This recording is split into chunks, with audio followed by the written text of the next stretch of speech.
Okay. Hello, hello. It's the, whatever day it is, 14th of October, 2020, Anthropology and the Human Condition, Lecture 8, Reflexive Ethics in Anthropology in Vietnam. Yeah, Group 2. Hi, I'm going to talk today about ethics again, but with a twist, because I want to make an argument and I want to try and show you something about writing. And I want to try and learn something from Kakmak, from Karl Marx, okay, but not any particular part, especially, I think, a part that is really useful for anthropologists because it gives an illustration of how to handle material and how to make an argument. Or at least I'm making a case for using Marx as an illustration of good writing, especially an illustration that makes a political case through writing. And you'll see, because I'm going to focus on one chapter in particular, the working day. But we'll get to that. Actually, you could help me with the translation of one thing first. In chapter, I'll talk about which chapter later, chapter 8, Nay Lao Dong, the working day. It's a very long chapter in the middle of the book. I think it's the most important chapter. There is this sentence somewhere.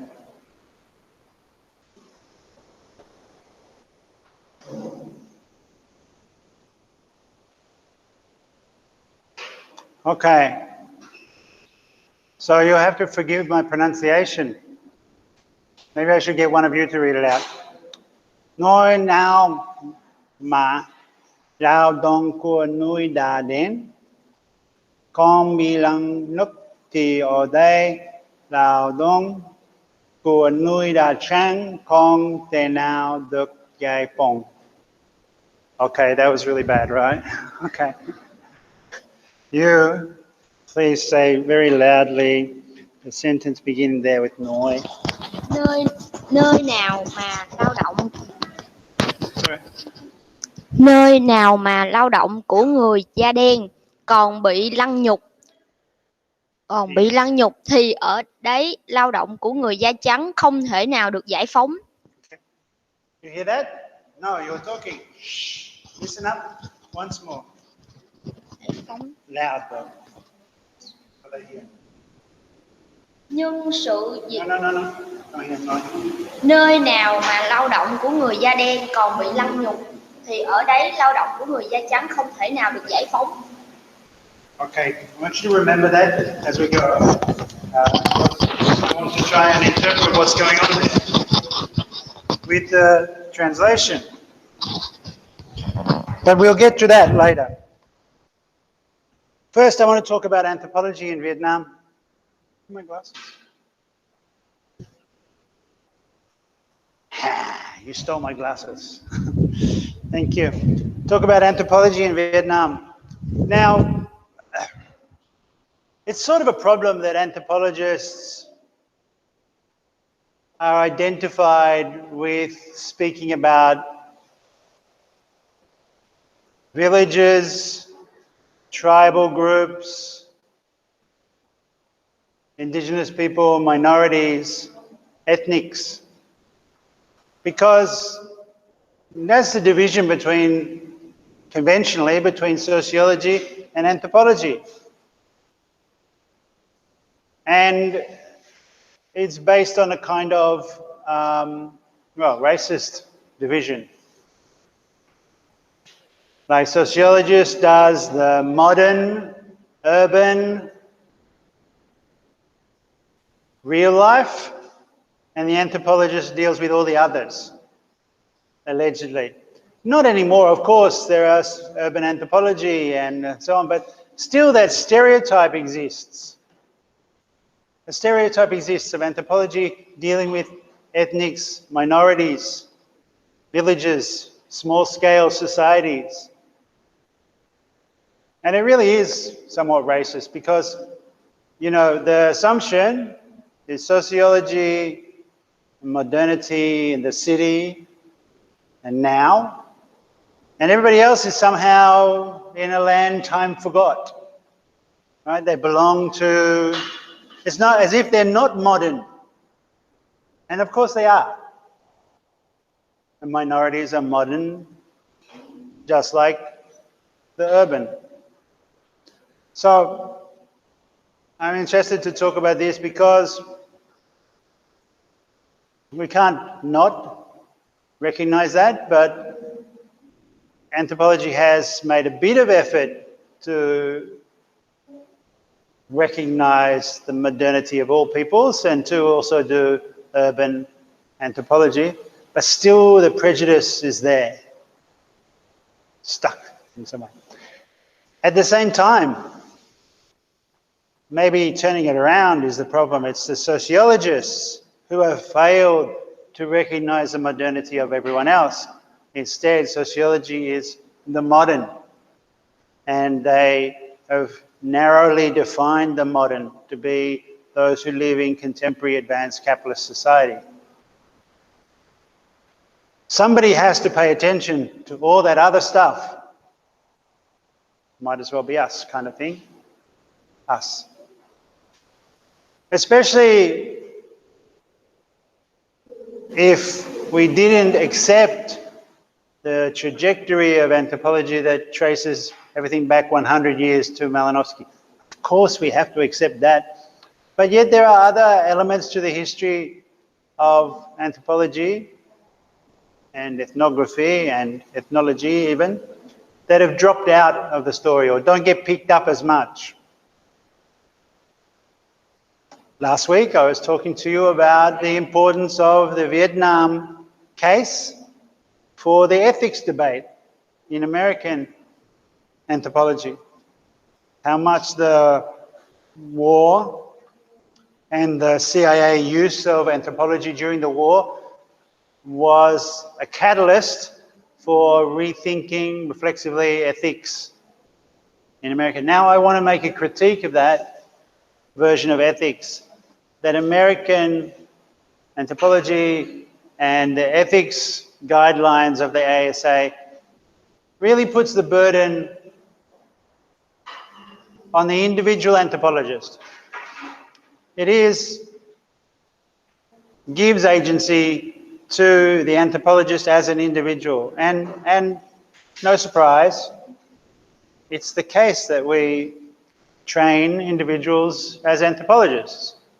If you go on to do a PhD in anthropology, you will get the PhD in anthropology, not the people you work with, not your cohort. It's not collective in any way. Although there's a debate about that. And so attaching to that, I also want to pick up on something else that's not often mentioned in the history of anthropology. And especially, it's something we can learn from anthropology in Vietnam. So I'm going to start by talking about Ho Chi Minh, back home.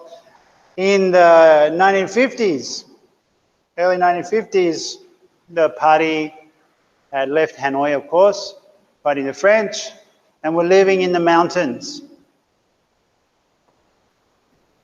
And they got support from the highland people. They were their guests, so to speak. And Back Ho asked some people, I don't know whether this is one of those stories about Back Ho, you know, that are used to teach, you know, a nice little parable about Uncle Ho, that parable that will help kids learn about being good citizens or whatever. And did it really happen? That's not the issue.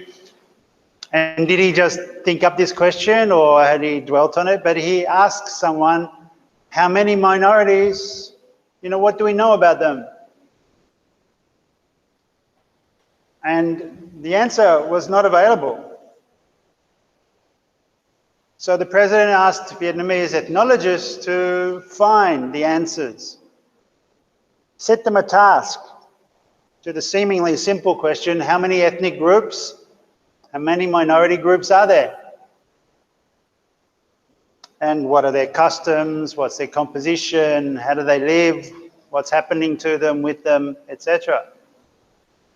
Now, last week we also looked at the US military's book on minorities in Vietnam, so we know that this is not a completely innocent question.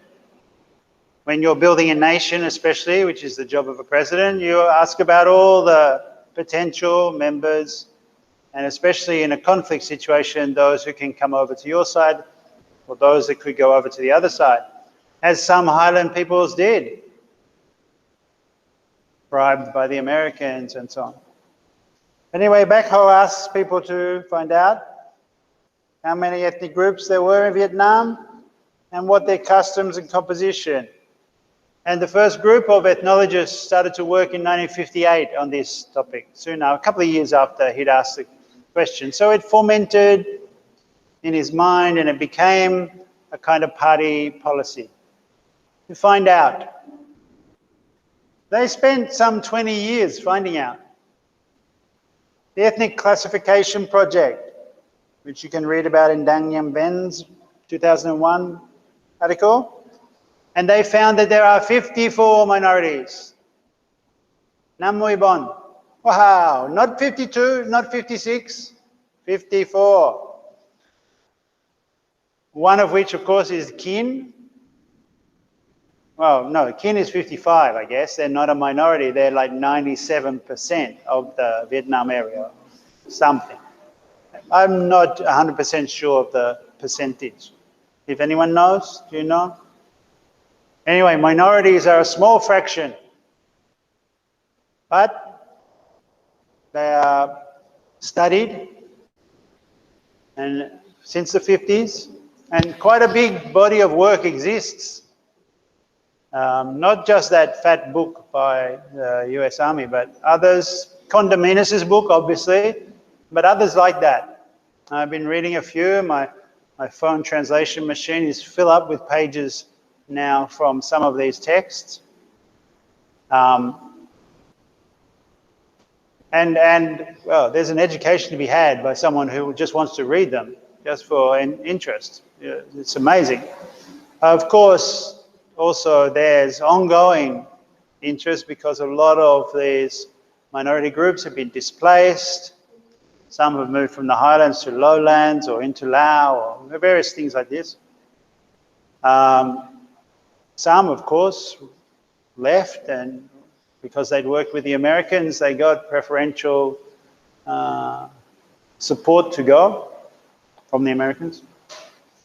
But the 54 minorities became an issue of policy.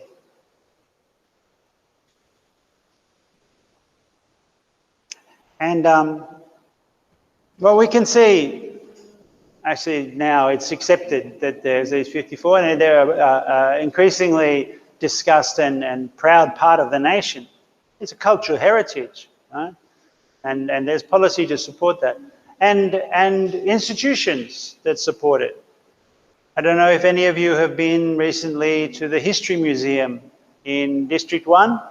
Has anyone visited it in the last 2 years? One? Only one person has been to the History Museum in the last 2 years? The thing is that History Museum, I mean, maybe we should have a school excursion to visit in a couple of weeks' time. Because I think it's worth seeing. In 2018, about November, like from half the year, the section of the museum was closed and they renovated one whole wing. Maybe a room twice the size of this classroom.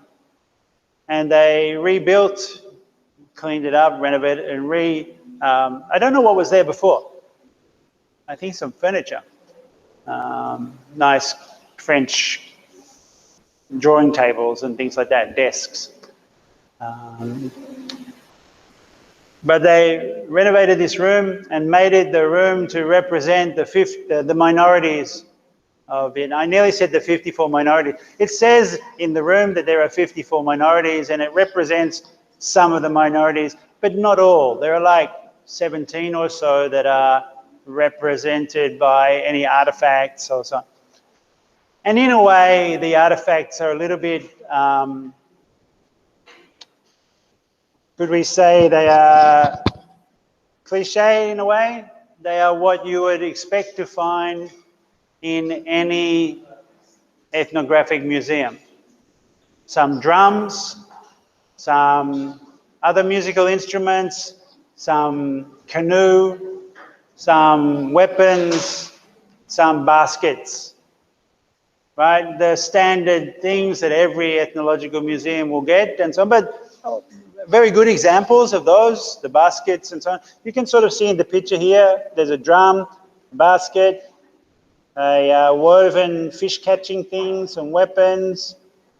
You can't see the musical instrument, but in part of this room, there's quite a fantastic, I forget the name of the instrument, but it's like a xylophone, a wooden xylophone.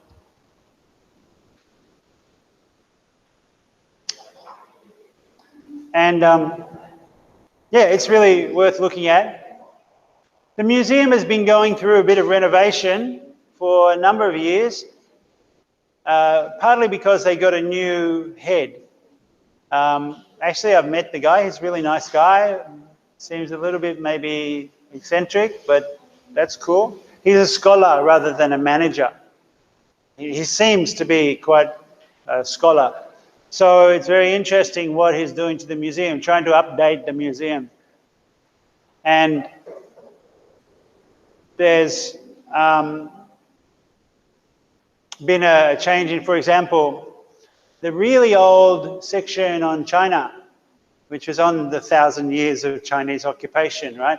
Included some beautiful porcelain horses and the soldiers from the emperor's terracotta warriors and examples of that. And they've removed that whole room. It wasn't a very big room, but it was quite an important part of the history. Removed it and replaced it with a TV screen so you can watch documentaries.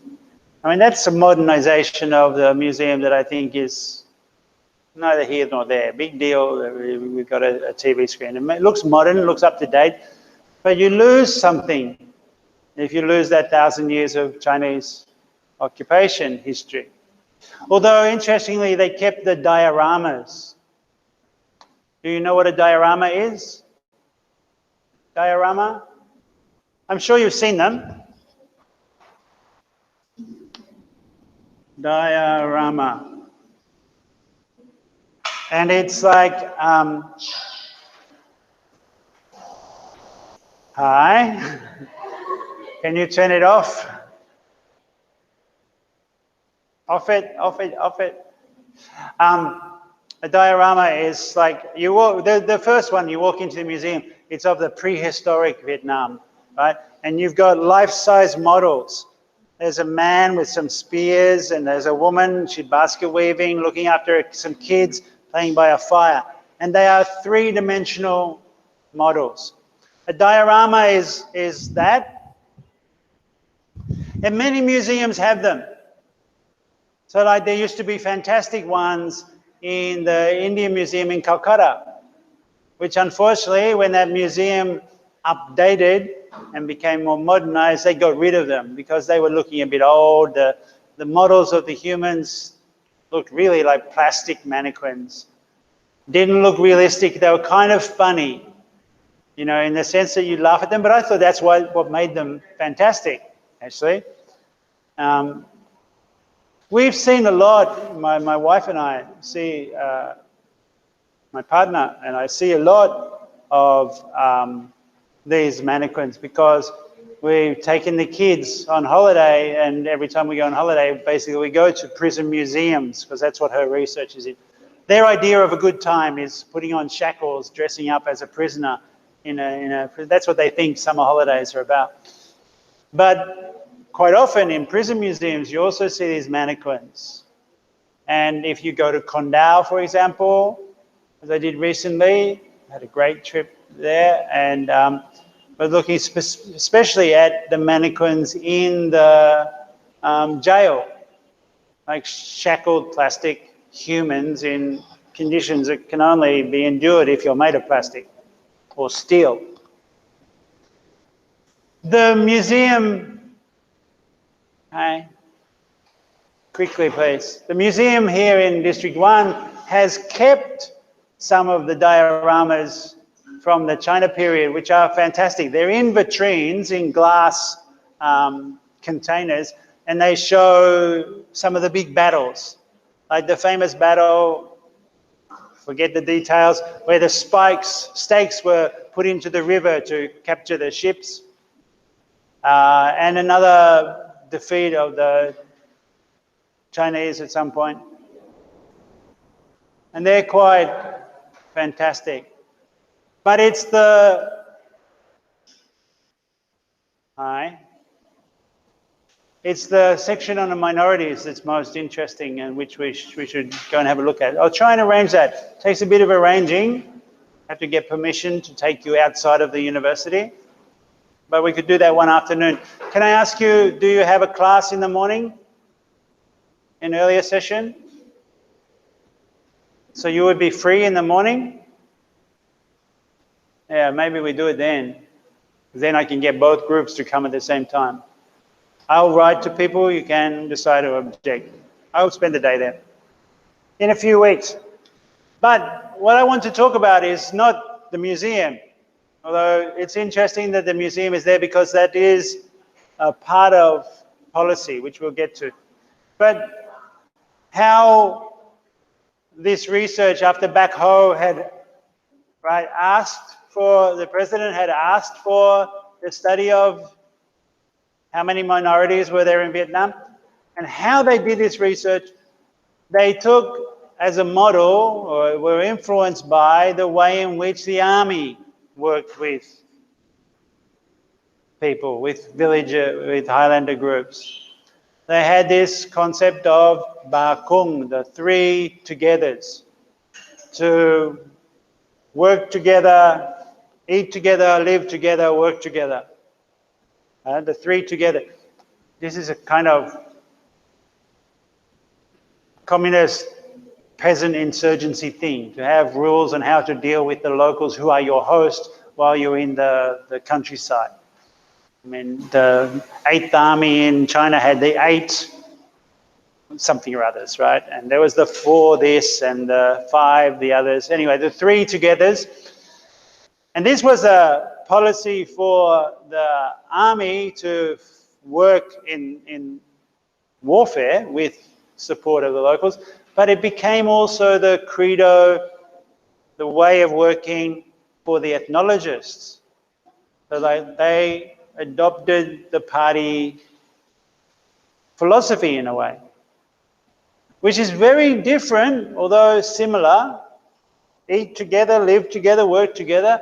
It's the same as what, in a way, as what Malinowski means when he says participant observation, except its orientation is not that the one anthropologist should participate and observe, but eat together, work together. It's the collective that is the driver. But basically the same thing.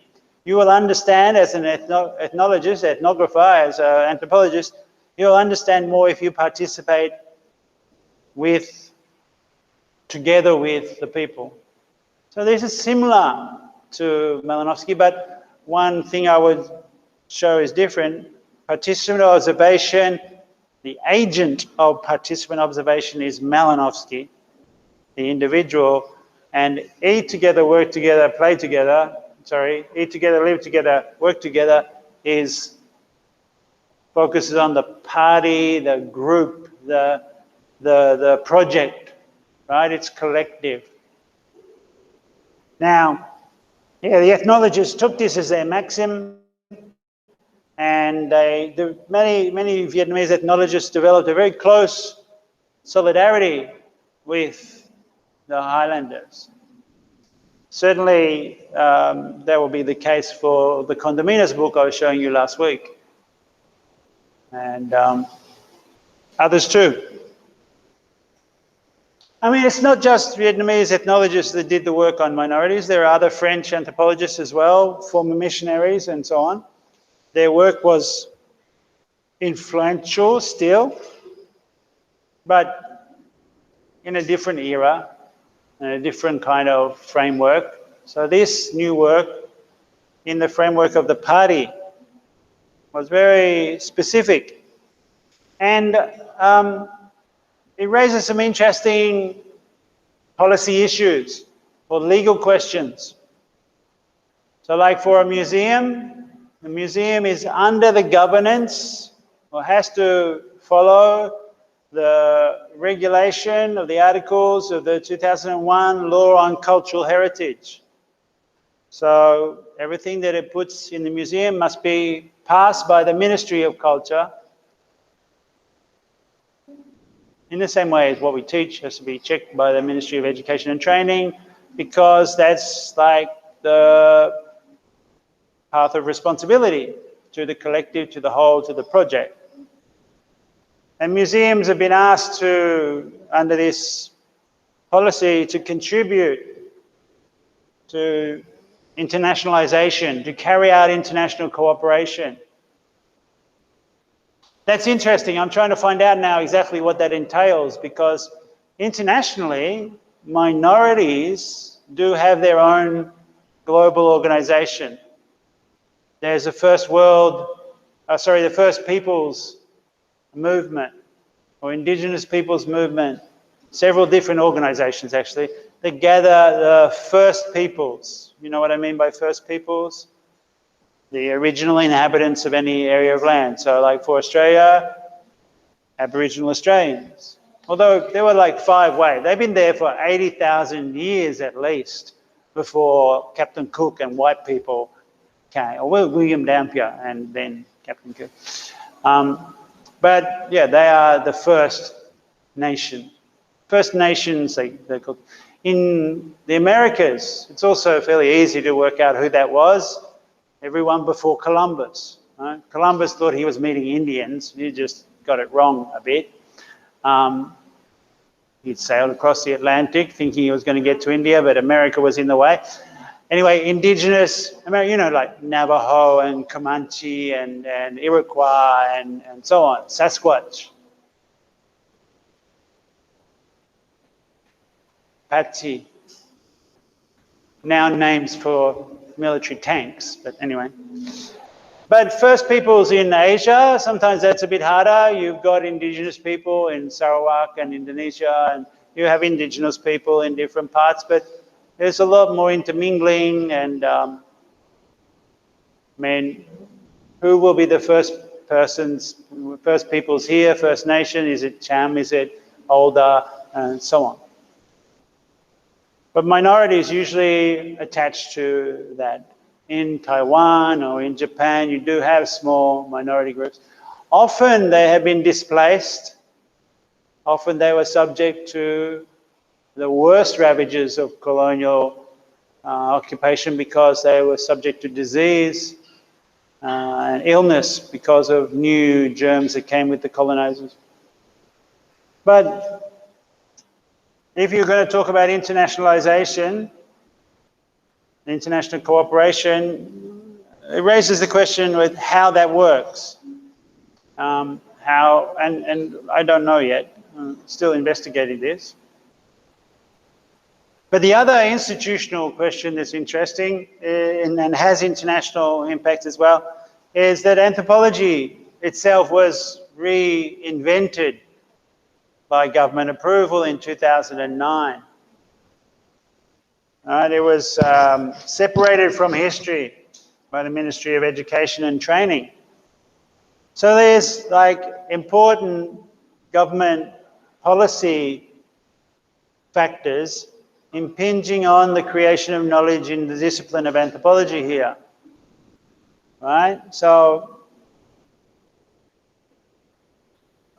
institutional formation is shaped by government. And so the History Museum adopting the minorities is interesting because the history and anthropology were separated somehow. But anthropology as anthropology, not ethnology, is quite new in Vietnam. There's a few departments have come up. We've not got one here. We've talked about it. Actually, when I first came, and 3 deans ago, Madam Thuy was very keen on setting up an anthropology department, and that's still bubbling away, but it's been pushed a little bit back to the back burner because there are other things to do.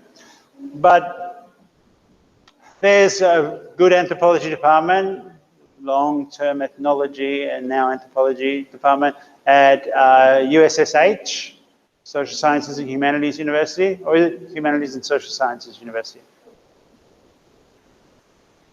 Social Science. Anyway, that department is fairly strong.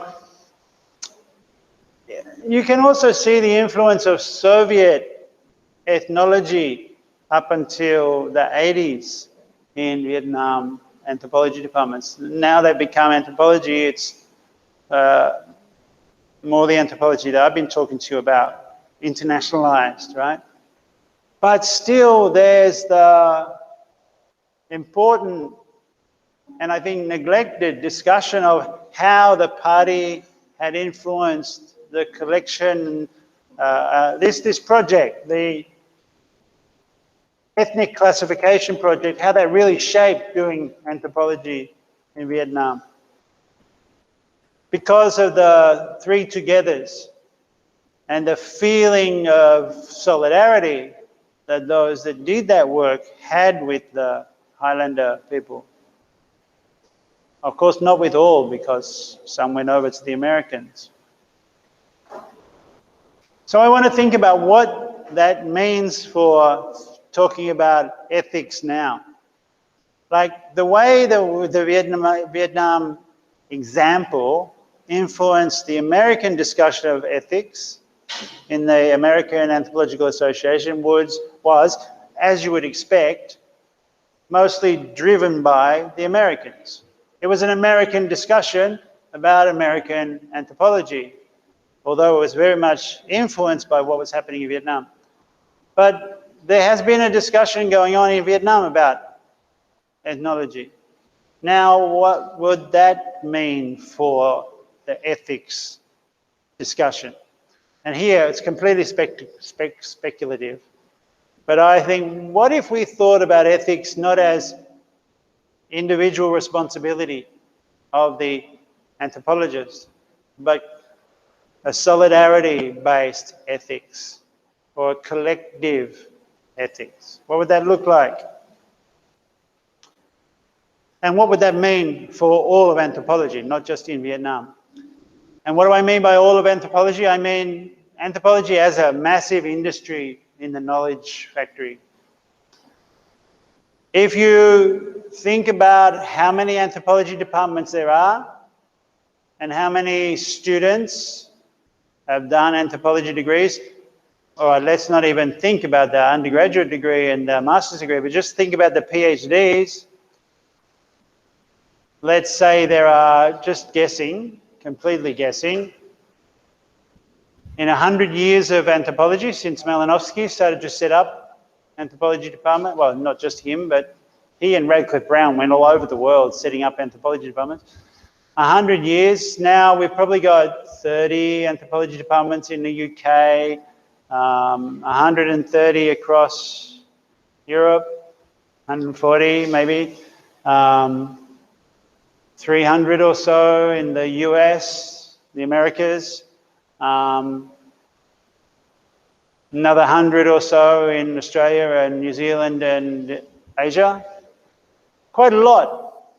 We could say maybe conservative estimate, 600, 500, let's say 500. And if those departments produce 3 or 4 PhDs every year, and have done so for 100 years, well, 100 years ago there weren't 500 departments, so you could scale it. And there wasn't that many departments until the expansion of universities in the 60s.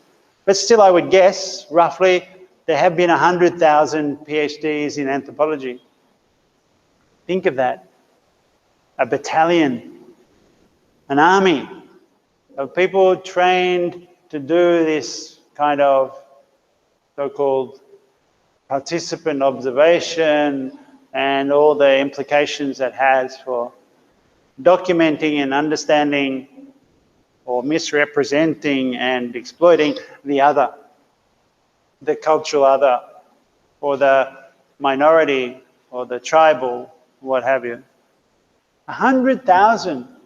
Okay, quite a lot of them are dead now because it's been 100 years, but that means and the weight of that recruitment, that training of anthropologists is heavily loaded in the present. There are more anthropologists alive now than there have ever been, kind of thing. Because there's an economic drive to it as well. And what a huge number of people. So there's a real call for us to think about what would be the policy or the mechanism for ethics for this huge body of people, which of course includes a whole lot of different kinds of personalities. Not everyone is the same. So it's like you can't really leave the ethical question to an individual responsibility. There must be a policy, and talking about that is necessary. That's why I want to talk about collective ethics. You know, because 100,000 anthropologists, will they do good, or what are the consequences? I mean, so many of them were working already for the government. We talked about this in the colonial section, right? I mean, one thing about having the president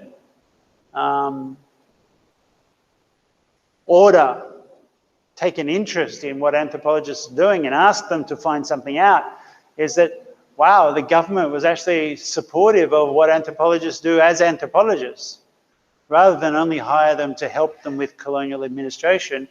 And here was a government saying, go and do anthropology, like positive support. Not always the case. Anthropologists often and governments do not get on. They're in the way. Not always, but quite often. But anyway, it's certainly got a lot of different aspects to it, but for me the question is, one interesting question to ask is whether or not we can think of not each of these individuals having an ethics, but a collective ethics that learns from these three togethers or something like that. It learns from solidarity. I mean, this is a basic Marxist concept, right? The solidarity with all. That's why I pulled out this quote from the book. Labour cannot emancipate itself in the white skin where in the black it is branded. Right, but maybe you notice already that the translation, and my friend has made for me of this, follows the wording of the English. But in the book, did you notice the difference? Labour in the white skin. Labour cannot emancipate itself in the white skin, where in the black it is branded. Similar structure in the German. The original German said labour in the white Haut, skin for German. In the Weizenhaut, cannot emancipieren, can't be emancipated, while in the schwarzen Haut, it's tanned, it's beaten. What's different in the Tiếng Việt? Nói nào mà long đỏ của núi đã đen. The black, while the black, labor in the black skin is humiliated, the white cannot have any claim on emancipation. The Tiếng Việt, I don't know whether by choice or by grammar, reverses the order. Labor in the white skin cannot be free, cannot emancipate itself in the white skin.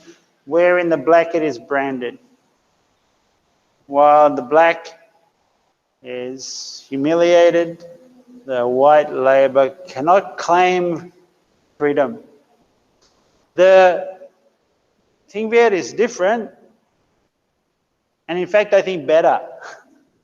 The point is important. The point is different. The point is more important, right? Because, I mean, you got to look at this sentence in English. You see where the agency is. The agency is in the white labor. White labor will emancipate itself. And if you reverse it, because why would you reverse it? If you're in the global south, you're on the side of the non-white, right? So you give the agency, when the black is humiliated, those whites can't even claim to emancipate themselves. It's immoral, it's unethical. It's like they just can't do it. It's hypocritical. I mean, this is aside from the point that when you translate something, shouldn't you stick to the original? Or should you, translation is political, of course, and interpretation. But here in the Tiếng Việt, they seem to have made a much stronger point that is not in the original. How, like at one level, you can imagine someone saying, how dare they? How dare they try to improve on St. Mark's, right? But it's political. All translation is political, and it's also making a very good point. Can you change this book? I mean, this book, which is the most influential sociology book there has been, right? You get that, don't you? This is the most important sociology book ever there has been. Not even like objectively. Which book? Tell me which book had more influence? Whole nations, half the world changed their government because of this book, and the other half fought against the politics of this book. Which other book had such impact, such influence? Which one? Name it. In social sciences. Huh? No. No, which other book in the social sciences influenced the world? Nothing in Japan I can think of, no book in the social sciences. Maybe in France, Simone de Beauvoir's The Second Sex for feminism, but whole nations fought for and against the ideas of this book. What about the interpretation of dreams by Freud? Very important, but still not the significance. The only books that can compare are not social science books. The Bible, the Quran. Yeah, people follow them. So, should the translation try to improve on it?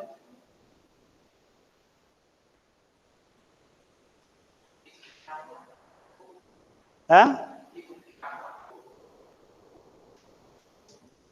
Yeah, Các Mạng. This is Capital, Volume 1. Capital, not capitalism, capital.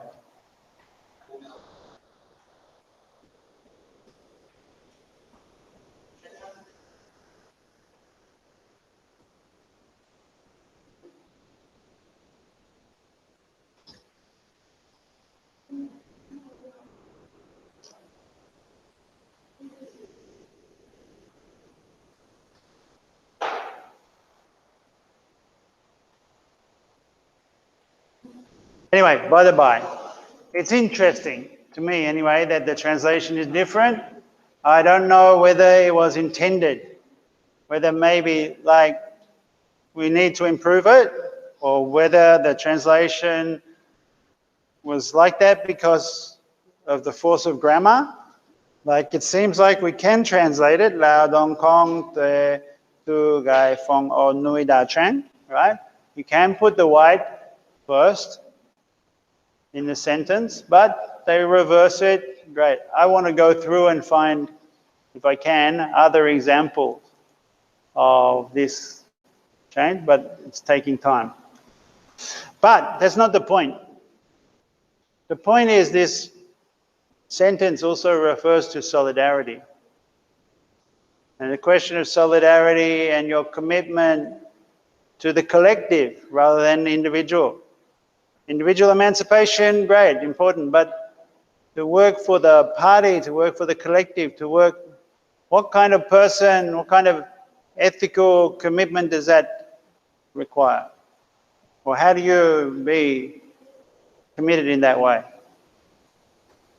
There's some interesting theorizing coming up around solidarity from feminist groups and so on. I spoke to you actually at the end of the Culture in the World course about feminists doing wages for housework stuff and care. There's work done in radical and communist feminist organizing by Silvia Federici and Camille Barbagallo, where they say very interesting things about drawing attention not to labor of the worker, stressing how Marx talks about the worker at first, but then moves to the collective worker, and also talks about training in the family, well, stressing how much effort and how much labor is involved in making workers. And that is unpaid labor. The training of workers by the family, by the parents, by the mother especially, but the whole community. It takes a village to raise a child, right? That's a cliche, but that in a way that acknowledges a whole lot of unpaid labor that turns eventually into labor capacity of a worker. Now, the ethical thing is to recognize all of that labor, to recognize the reproductive labor of the system. And I don't mean labor only in the actual reproduction process, the labor of giving birth, although that's unpaid, of course. How can you pay your mother back for giving you birth? Like apparently somebody did. I saw this in a David Graeber died a month ago, and I was looking at the videos of his past work. And at one point he was talking about some people who did a study to work out whether or not you could ever pay the debt you have to your mother for your life. And they somehow had calculated some unit of repayment. And you owe your mother so much for your life that even if you lived for 450 years, you wouldn't be able to pay it back. Swings and roundabouts, you then become a parent and give life to someone else. So it pays out. You got a question?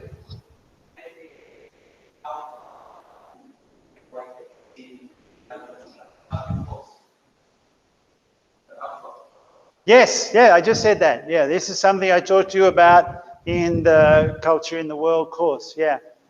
And I was taking one small part from that, is their theorizing of care and community, and recognizing the perspective of the whole rather than focusing on the worker. And I think in Marx, if you recognize that Marx is laying out concepts, and he starts with the commodity, but increasingly puts the commodity into a system. And he starts with the worker, but increasingly talks about the collective worker. You have to understand the perspective of the whole, right? And this will be Lukács talking about the perspective of the whole, the perspective of the class, the perspective of society. So these histories, anyway, of care, they are being written. They're about, they're found in strike support discussions and community organizing, capacity building, solidarity meetings. Everything from the Black Panthers breakfasts to the women's strike and support for that, men doing the cooking that day, as if they don't every day. But how would this look if we thought of care and that collective reproduction in a smaller context of ethics and anthropology? What would a collective ethics look like if we didn't put the burden of being ethical on an individual but saw it as a collective orientation? Maybe thinking this is a bit childish or romantic, pathetic. The terminology is dated. We're not talking about individuals if we have a training program where, yeah, sure, the individual gets the PhD, but the training program is collective already. You are in a discipline which has 100,000 members, right? It's already collective. But the way in which we think about it orients quite often to put the burden of agency on an individual. You, individual, get a PhD for your study on a individual group of people, a tribe, or a village, or whatever. Rather than the village being the author. It's their knowledge that the author is just the conduit of that, sort of, in a way. I mean, this is an inadequate way of talking in general. It needs to be a lot more precise. To talk about who is speaking, and the idea that one individual can speak for a village or a people or a tribe is also questioned. Remember when we talked about the Nua, or Evans Pritchard's Nua, like he owns them, or he's the only, or Malinowski had become the chronicler of the Trobrianders. There's problems with these things, but still, what if the orientation always stressed more the collective and the role of reproduction of knowledge in the system? And I don't mean the system of capital, I mean the social system. Might that be the basis for a new start on thinking about how we do ethics and how we do anthropology even? Right? Instead of the individual going to have a look for themselves, have the process, the people looking at themselves for themselves, and the resource person be the anthropologist who writes it up, but not under their name, maybe, or several people could write, but the collective project of knowing, of reproducing knowledge about the group, whichever group. Now, in the second half, have we got close to an hour yet? Yeah. In the second half, I want to use the chapter of the working day in capital to show you that Marx makes this movement from individual to collective in the book and in that chapter especially, and it can be used, I think, to show you a way of writing, to rethink your midterm assignments, to also learn something about effective planning, writing, and argument. Because I think it's there in the text, and we have to have a look at a translation again, an issue that moves from the individual worker to the collective in the chapter. But first take a break because the bell is about to ring. Didn't work. I think in this room you don't hear the bell, but anyway, 10 minutes from now and then we'll start again. All right, thanks.